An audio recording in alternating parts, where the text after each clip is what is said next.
Good afternoon, everybody. How are you? Good. It's good to see all of you. I want to start by addressing the horrific act of violence that took place on Sunday in Boulder, Colorado. President Trump and the entire administration's hearts go out to the victims, and they are in our prayers during this unimaginable time. According to reporting from Fox News, the alleged attacker admitted in an interview that he wanted to kill all Zionist people and had been planning the attack for over a year and would do it again if he could.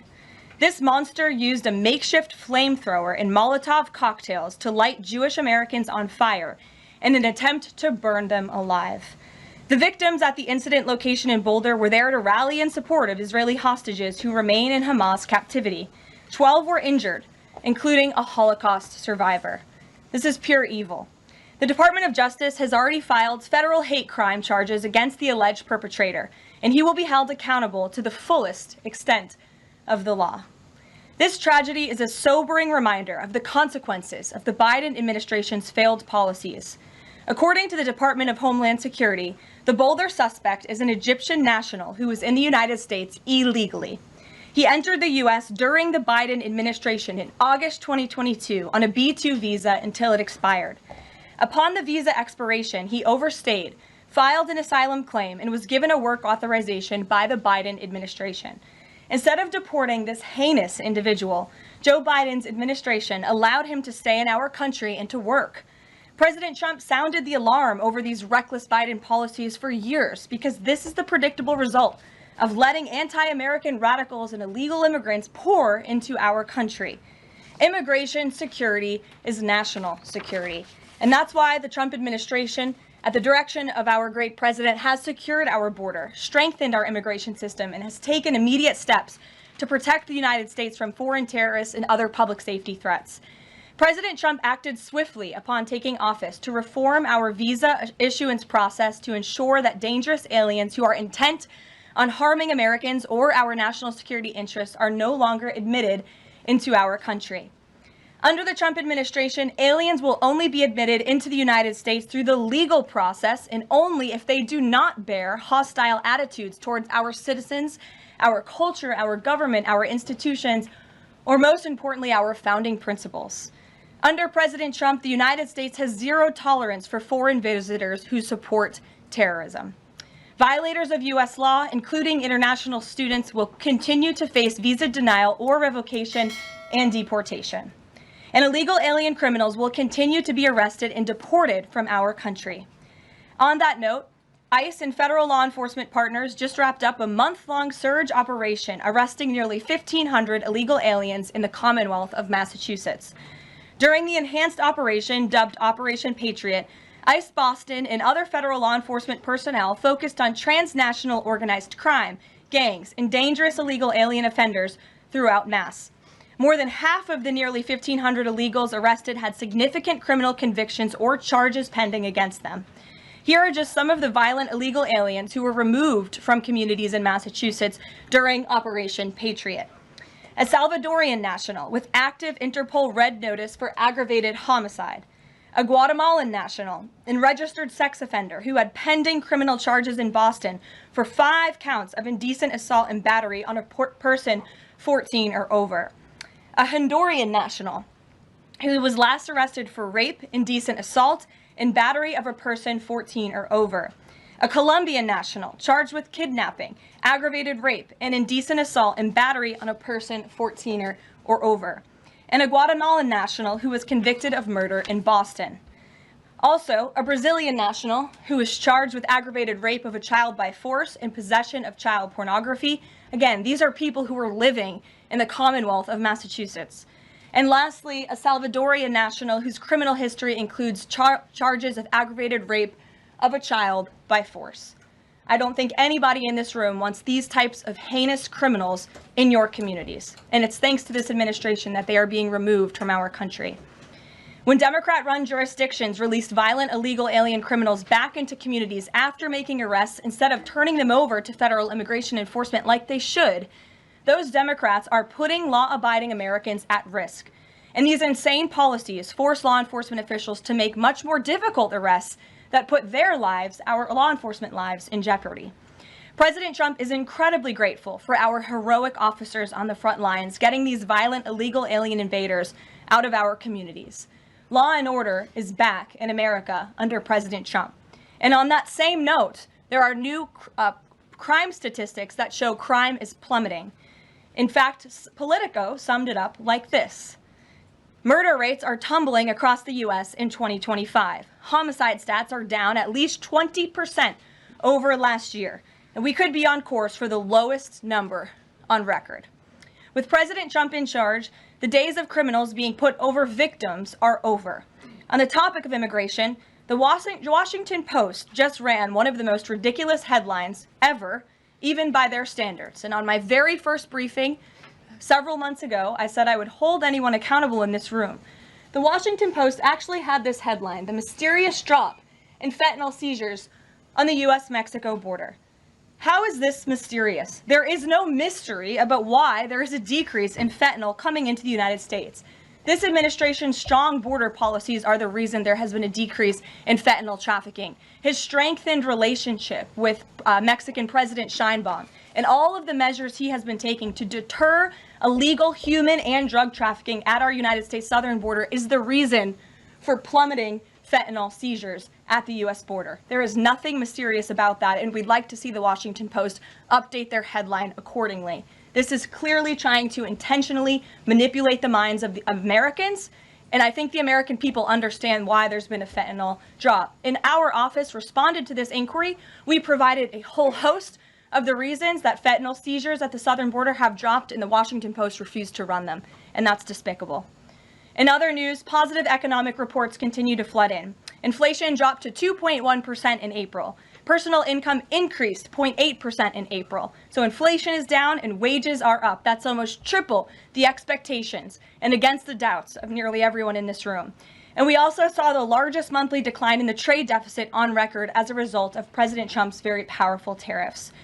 Lastly, the price of eggs has dropped more than 61% since President Trump took office in January. I remember my very first briefing, I was asked about the cost of eggs. The reporter tried to insinuate it was this administration's fault, even though he had only been here for a few days or weeks. It was a result of the previous administration's terrible policies, and in record time, this president has fixed that problem that he inherited from Joe Biden, and now egg prices have dropped 61% since this president took office. There's a lot of good news, and I'm sure you have a lot of questions, so let's get to them. We have just the news in our new media seat today. Amanda Head, thank you for being with us. Why don't you kick us off? Sure, thank you so much. There is a disturbing trend of anti-Semitism turning into terrorism. Of course, the Boulder, Colorado instance that you just mentioned, the two Israeli embassy staffers who were murdered, Pennsylvania governor's mansion with the Jewish governor inside getting set on fire. Does the president consider this domestic terrorism? And as such, are there official alerts to law enforcement, BOLOs, task forces, things like that? The president has made it very clear, as he said in his statement yesterday, that yes, these anti-Semitic acts of violence are do qualify as terrorism, and he does not want to see terrorism or violence of any form taking place in the United States of America. And as for specifically anti-Semitic terrorism and anti-Semitic acts of violence and those that are targeting Jewish Americans, this administration has done more to combat that violence than any administration in history. And one incident is one too many. And I think, frankly, that's something the previous administration was not willing to say. This president will stand up for Americans of all religions, of all faiths, of all creeds, and we will continue to look at policy measures and actions that we can take in addition to the actions that have already been taken to curb this anti-Semitic violence. And to Jewish Americans at home, across the country, this president has your back. And then on another issue, back in February, Secretary Kennedy created a commission to re-examine the childhood vaccine schedule. But there are still states outstanding like California, Connecticut, Maine that are not allowing any religious exemptions for kids, not only to go to school, but to participate in sports and extracurricular activities. Would the president want to see religious exemptions allowed across all 50 states? And how do you enforce that, especially with states like California that are already defying the president on the men and women's sports issue? Generally speaking, I know the president supports religious exemptions for families when it comes to vaccinations. As for the instances in those specific states, I'll have the administration and the White House look into it and see what executive action, if any, we can take on that front. Thank you. Kelly. Good afternoon. We're now we're in hurricane season, and obviously there is great concern every year about the potential for that. Can you speak to how the president is planning to have the level of support, should it be needed, to be as it has been with a reduction in the workforce? And is he still comfortable with Administrator Richardson, who had talked, whether joking or not, about not being aware of a hurricane season for this country? What is the president's level of briefings on what may be required? If you could give us kind of an overall update on that. Sure. Well, of course, we know that we are into hurricane season now, and I know FEMA is taking this seriously, contrary to some of the reporting we have seen based on jokes that were made and leaks from meetings. But Secretary Kristi Noem and the FEMA leadership are all over this. They are committed to ensuring that federal resources and tax dollars are there for Americans in need, and the president continues to review requests for emergency aid and carefully considering them. However, this president has made it clear we're not going to enable states to make bad decisions with federal tax dollars and then have the federal government later have to bail these states out. We want to see states be responsible with their tax dollars to do as much as they possibly can, and then the president will deeply and thoughtfully consider any requests for federal aid that come to his desk. And I think some of the media reporting we've seen on this is frankly sloppy and irresponsible. There are serious people who are taking this issue seriously, starting with the president himself, who, as you know, on his first domestic trip back in office, visited both North Carolina and California, both of which were, of course, hit by natural disasters when he wasn't even president, but he took ownership of that and visited those places and those people immediately. Is it Brian? about hurricane season appropriate, though, now that this is serious business, as you talked about? It's serious business, Kelly, and I'm not going to engage in such fodder with a question like that. Brian? Thank you, Caroline. Reuters was reporting that there is a letter that is meant to be sent to other countries, which would give these countries a deadline of Wednesday to produce their best offer on the trade matter. Why does the administration feel the need to send this letter? And I have one more follow-up on trade. Sure, I can confirm the merits and the content of the letter. USTR sent this letter to all of our trading partners just to give them a friendly reminder that the deadline is coming up. And they are in talks. Ambassador Greer, Secretary Bessent, Secretary Lutnick are in talks with many of our key trading partners around the globe. As you know, Brian, I know the Wall Street Journal has covered this quite heavily. And they continue to be engaged in those discussions. And this letter was simply to remind these countries that the deadline is approaching and the president expects good deals, and we are on track for that, I will emphasize. On the trade side, though, when the deal with the United Kingdom, there was this idea of a reprieve on the auto tariffs.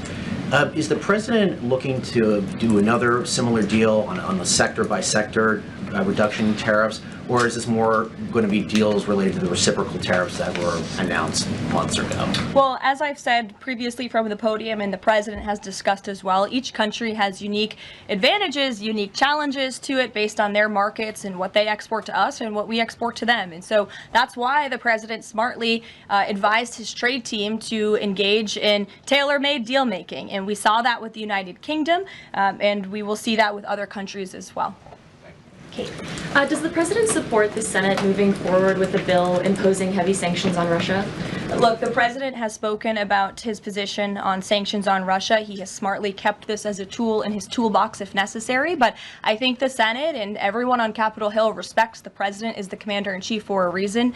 And as you know, Russia and Ukraine engaged in direct talks yesterday. That was at the encouragement of this president when he spoke to both leaders of both countries via phone just a couple of weeks ago. And so I would just like to remind everybody how far we have come in just 4 months. I mean, it was inconceivable last year at this time for Russia and Ukraine to be engaged in direct talks. And it's because of the president's insistence and determination to get this war to an end that these countries sat down yesterday. So he's willing to use sanctions if he needs them, and the Senate and the Capitol Hill understand that the president is the commander-in-chief and he's leading United States foreign policy as he should. And on Iran, the president said that the U.S. would not allow for any uranium enrichment, but the proposal offered to the Iranians reportedly allows for low levels of enrichment. Can you explain that discrepancy?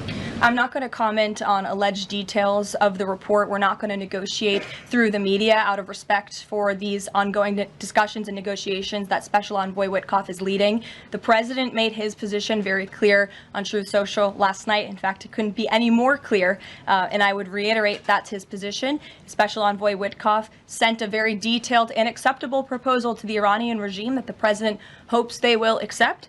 And if not, they will face grave consequences, as the president himself has reiterated. Sure.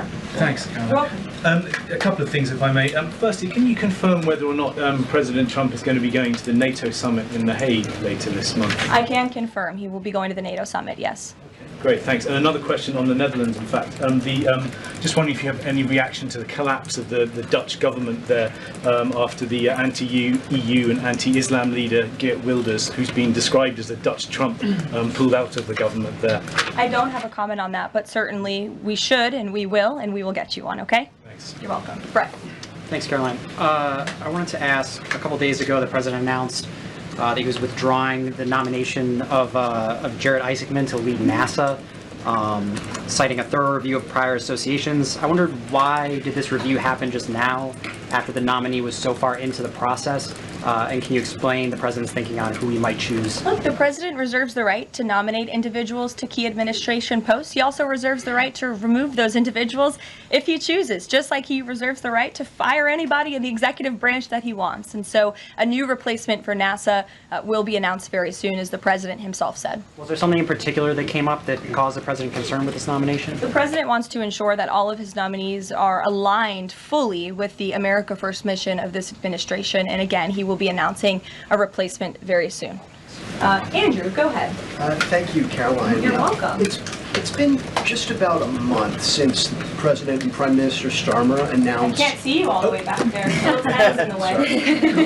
Well, very well. There you go. So it's been just about a month since Prime Minister Starmer and President Trump announced that the U.S. and UK had reached a trade deal, right. or at least a framework for the deal.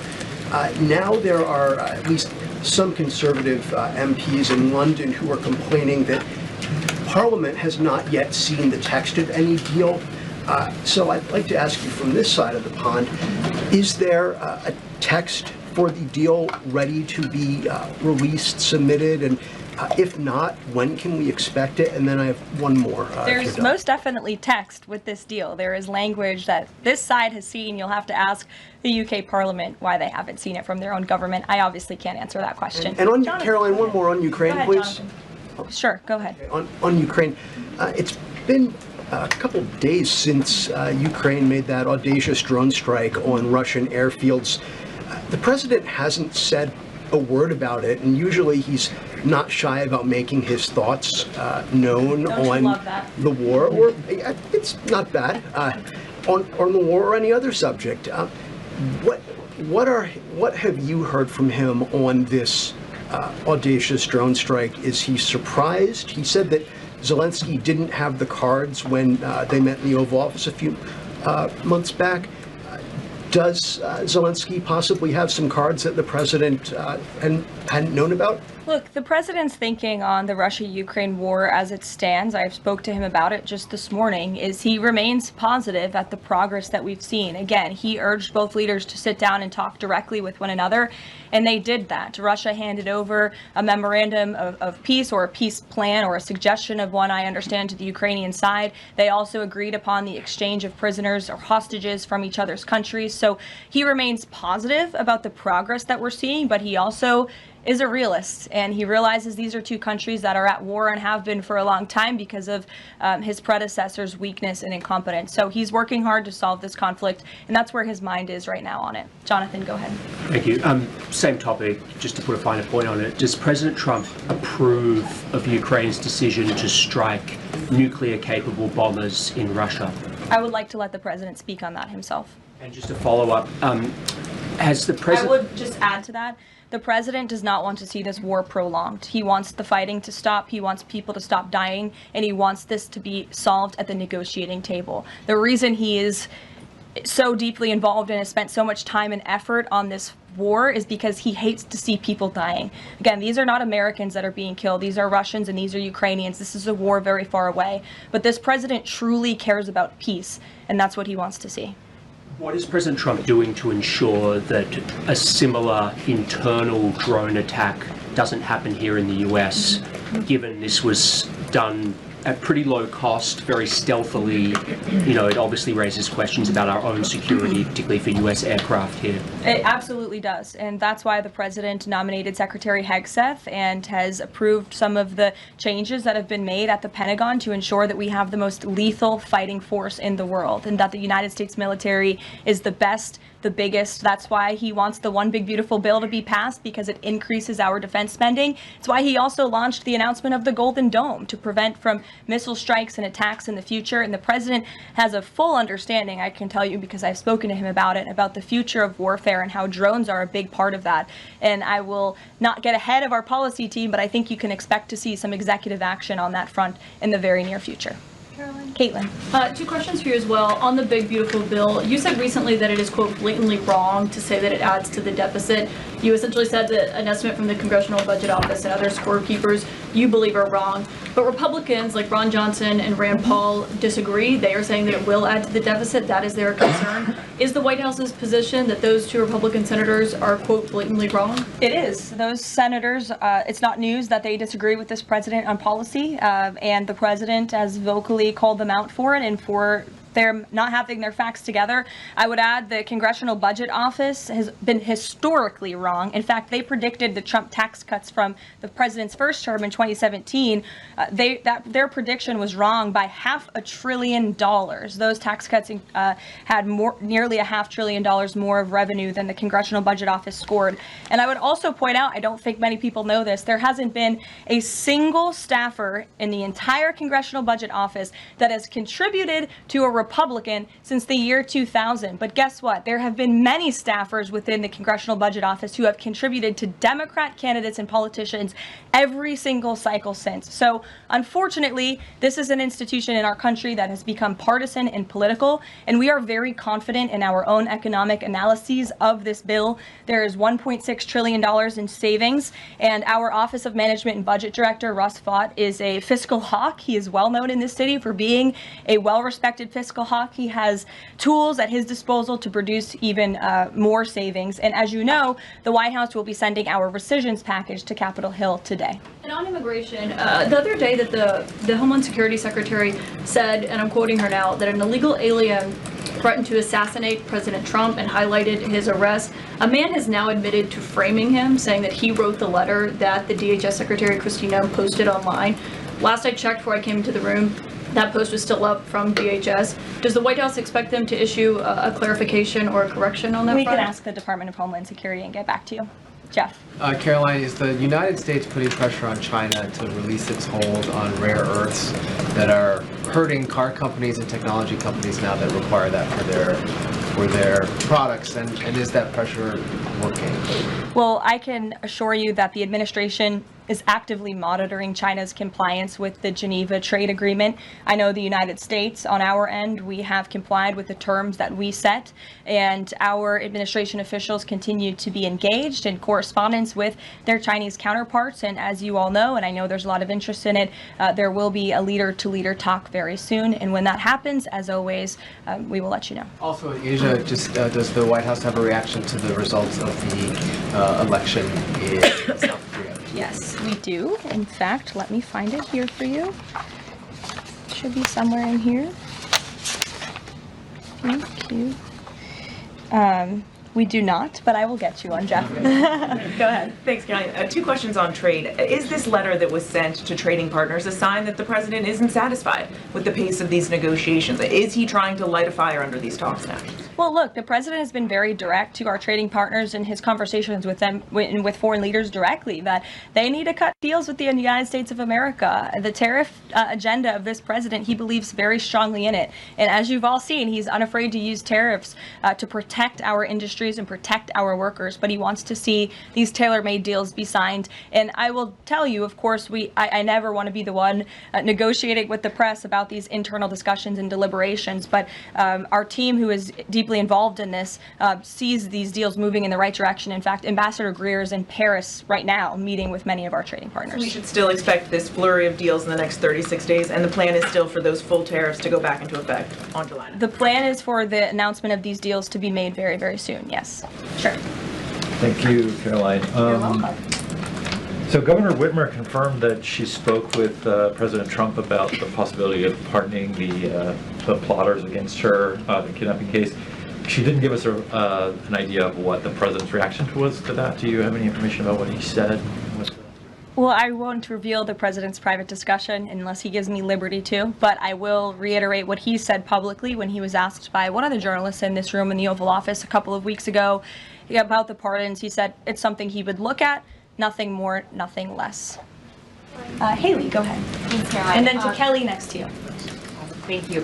When it comes to the leader-to-leader call with Xi Jinping this week, what is the president's expectation of this call? Is he looking for concrete outcomes out of this, or is he looking to kind of warm relations as these trade talks are ongoing? Well, President Trump and President Xi have shared a respectful relationship throughout the years. And again, I won't get ahead of the president on that call, but as always, after, you'll hear directly from the president or from myself or someone else here at the White House. Kelly. Caroline, thank you. I want to get back to the anti-Semitic behavior that's been going on college campuses, as well as recently in Boulder, Colorado. The president, as you know, has the White House Faith Office, the Religious Liberty Commission, as well as the Anti-Task Force on Anti-Christian Bias, which includes anti-Semitism. From a whole of government perspective, and the president has already mentioned how he hates these kinds of acts that have been going on, can these entities and these agencies work together with the president to put out a proactive campaign to help people stop the hate?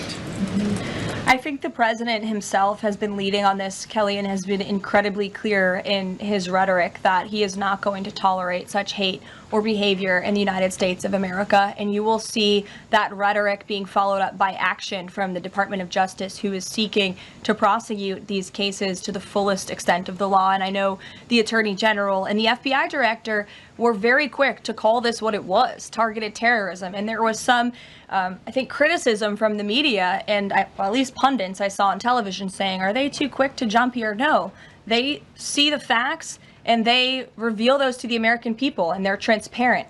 And I think, frankly, that's a breath of fresh air from what we experienced in the previous administration. Are there programs that they can put in place to campaign against this kind of violence, to actually take the whole approach and say, we want to get ahead of you.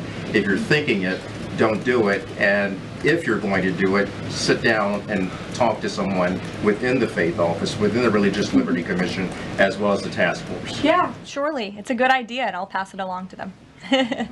Peter. Thank you, Caroline. When you look at these last-minute Biden pardons, the big ones, Biden siblings, Fauci, January 6th committee. That's right. Most of the big ones have the same very neat signature. We would expect that probably to be the auto pen. There is one that looks different. It looks authentic. In fact, if you look at the last name, it almost looks like the president was having a hard time spelling his last name there. Is this White House of the opinion that the only pardon that would count is one that the president signed himself? It's very interesting. Very interesting props. If you want to bring them to my office later so I can take a closer look, I would like to do that. The president is making a good point when he discusses the usage of the auto pen. Who was running the country for the past 4 years?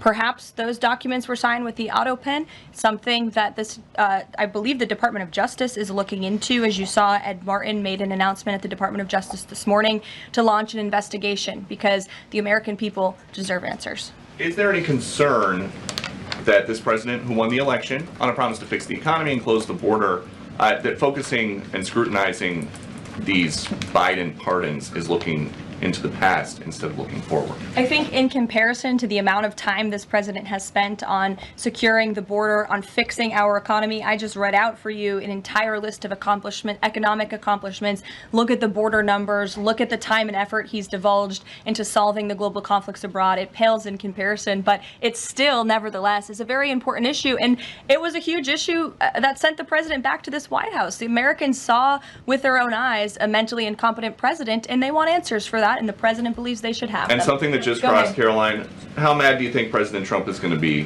when he finds out that Elon Musk said, "I'm sorry, but I just can't stand it anymore. This massive, outrageous, pork-filled congressional spending bill is a disgusting abomination. Shame on those who voted for it. You know you did wrong. You know it."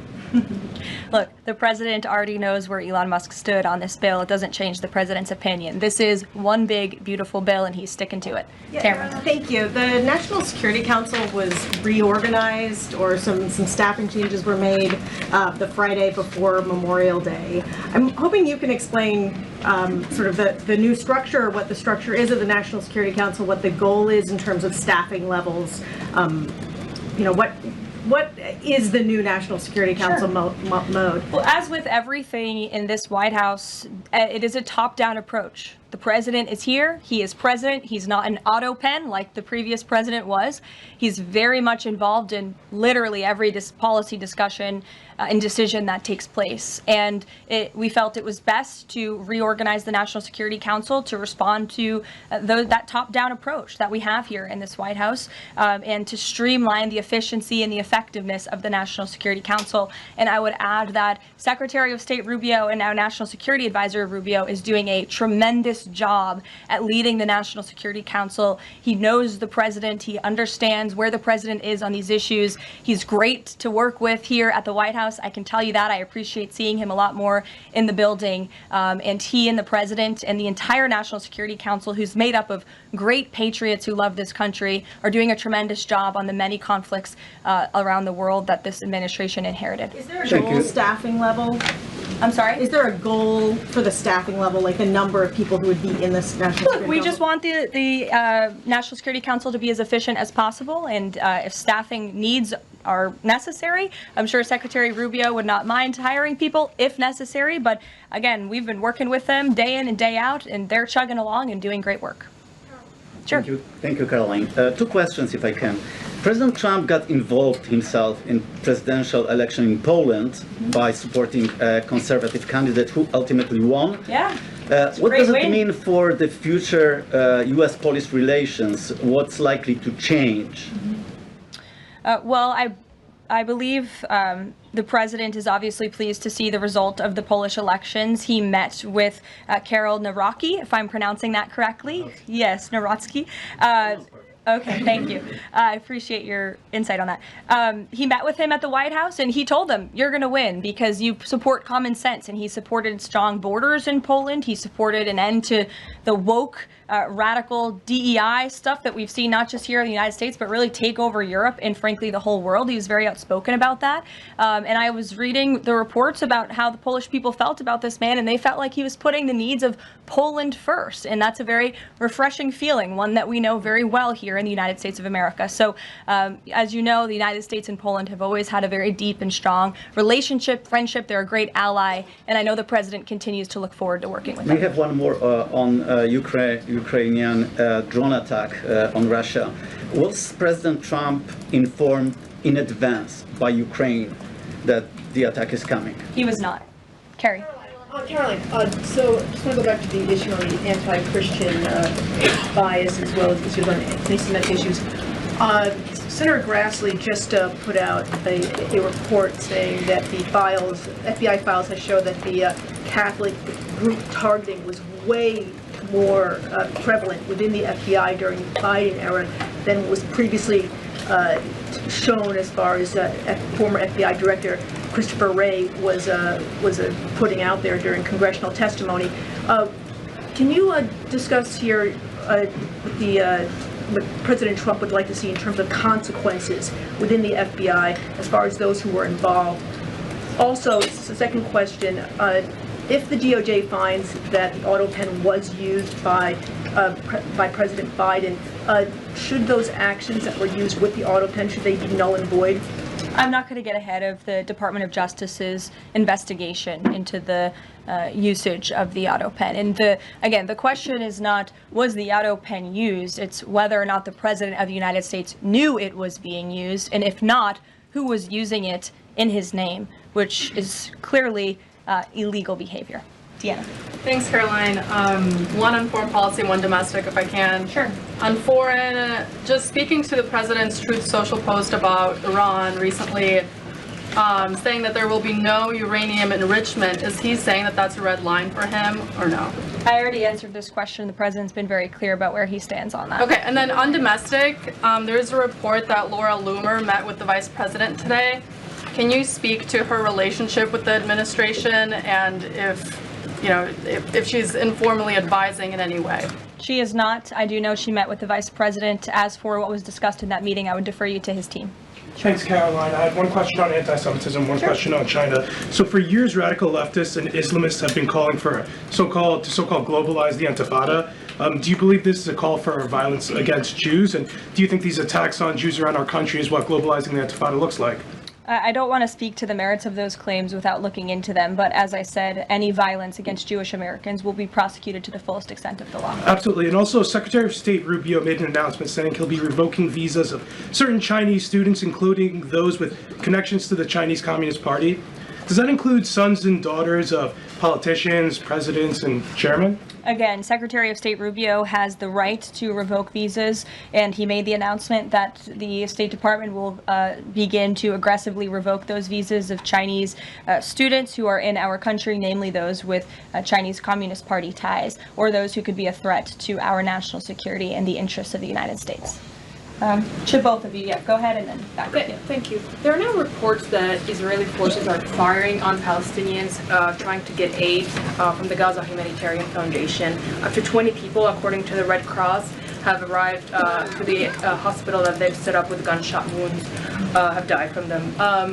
Is this administration aware of these? And I mean, what is being done to address this situation? The administration is aware of those reports, and we are currently looking into the veracity of them because, unfortunately, unlike some in the media, we don't take the word of Hamas with total truth. We like to look into it when they speak. Unlike the BBC, who had multiple headlines, they wrote, Israeli tank kills 26, Israeli tank kills 21, Israeli gunfire kills 31, Red Cross says 21 people were killed in an aid incident, and then, oh wait, they had to correct and take down their entire story, saying we reviewed the footage and couldn't find any evidence of anything. Oh. Okay, so we're going to look into reports before we confirm them from this podium or before we take action, and I suggest that journalists who actually care about truth do the same to reduce the amount of misinformation that's going around the globe on this front. John. About the change in the leadership of the organization, what does that mean going forward, and why so early on is this happening? What organization? The Gaza Humanitarian Foundation.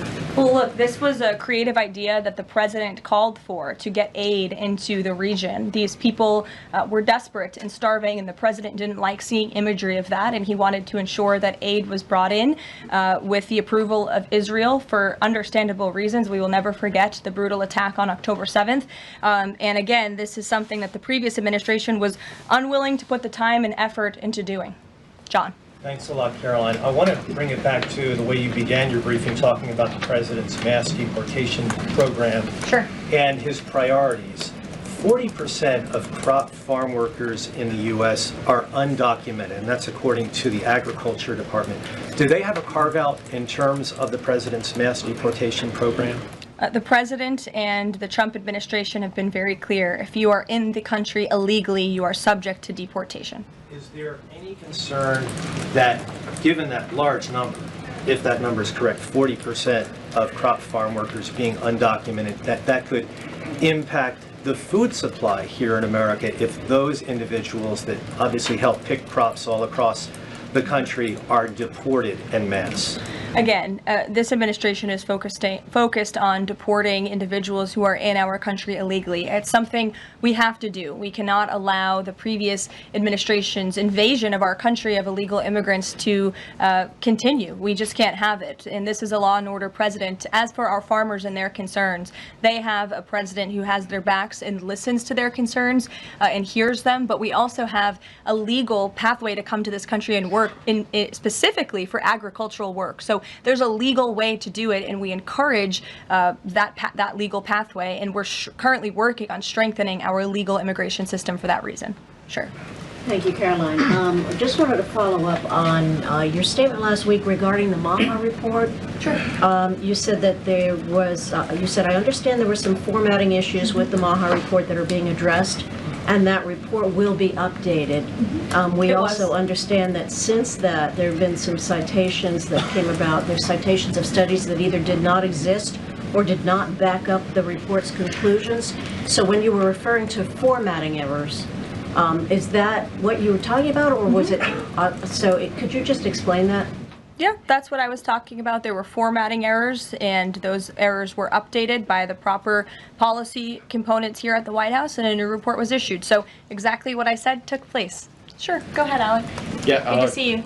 Good to see you. Congresswoman Mary Miller suggested that changing Pride Month to Family Month. I would personally like to see maybe a nuclear family month. Some people are saying, let's get a Veterans Month. Does the president have any plans on making a proclamation, or is it just going to be June this year? Well, there are no plans for a proclamation for the month of June, but I can tell you this president is very proud to be a president for all Americans, regardless of race, religion, or creed. Caroline. Reagan, go ahead. Thank you, Caroline. And then I'll go to you. Thank you. You're welcome. Colorado passed sanctuary protections for illegals 1 month before the terrorist attack this weekend.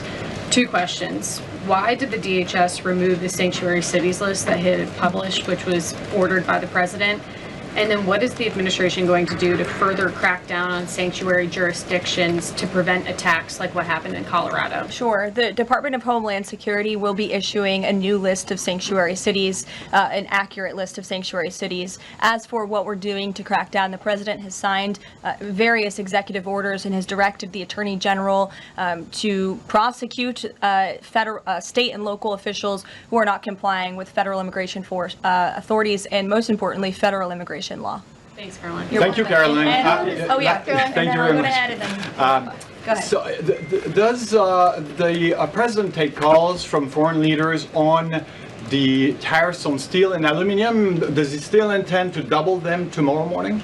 The president will be signing that executive order today, and steel and aluminum tariffs will be going to 50%, yes. No way it's going to change, or it's going to be suspended? He made that announcement in Pennsylvania, and he plans to deliver on that promise to Pennsylvanians. And why is he hiking that? And Ed, go ahead. I can answer that, but go ahead, Ed. Oh, yes. Thank you, Caroline. So a Chinese Foreign Ministry spokesperson today said that the U.S. imposed harmful measures like new chip controls and pledging to revoke Chinese student visas. So are the Chinese the victims in this trade back and forth?